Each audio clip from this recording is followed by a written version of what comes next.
কয়েক বছর আগে একবার জাপান গিয়েছিলাম, এক প্রবাসী বাংলাদেশী আমাকে বললেন, ওনার একটা গ্রোসারি শপ আছে, বলেন ভাই আমার গ্রোসারি শপ থেকে একজন জাপানি কিছু কেনাকাটা করে চলে গেছেন, সামান্য হিসাবে আমার একটু ভুল ছিল, একটা জিনিস হিসাব করি নাই এরকম কিছু একটা, তো আমাকে কিছু টাকা আমি যেভাবে ডিমান্ড করেছি কম দিয়ে সে চলে গেছে। এত দূর চলে গেছে যে সেখান থেকে তার ফিরে আসাটা কঠিন, বহু কিলোমিটার দূরে চলে গেছে। শুধুমাত্র ভাউচারের দিকে তাকিয়ে সে যখন দেখছে যে না তার হিসাব, আমার হিসাব ভুল ছিল, সে অনেক পথ পাড়ি দিয়ে গাড়ি ড্রাইভ করে এসে আমার টাকাটা আমাকে দিয়ে তারপরে গেছে। একজন অমুসলিম। অনেক সময় দোকানে খুচরো 2-1 টাকা বাকি থাকলে বলে আসি যে পরে দেবো, যা কিনা মাঝে মধ্যে দোকানদারেরও মনে থাকে না বা আমারও মনে থাকে না। এই ধরনের বাকি টাকাগুলো কিভাবে শোধ করবো? বাকি টাকা আপনাকে অবশ্যই পরিশোধ করতে হবে।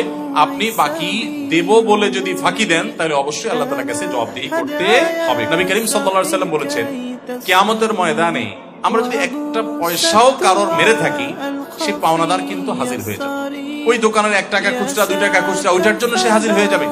সো আপনার এটা ভুললে চলবে না। মনে রাখবেন, ইসলাম ইবাদত সর্বস্ব, শুধুমাত্র ইবাদত সর্বস্ব কোন ধর্ম নয়, ইবাদত প্রধান ধর্ম, কিন্তু ইসলামে লেনদেনে সততার গুরুত্ব অপরিসীম। এছাড়া ভালো মুসলমান হওয়ার কোনো ওয়ে নাই। বিধায় আপনার 1 টাকা 2 টাকা দোকানদার সেটাও হিসাব রাখতে হবে, আল্লাহর কাছে দাঁড়াতে হবে। সেই ভয় থেকে আপনি লিখে রাখবেন এবং হিসাব সংরক্ষণ করবেন।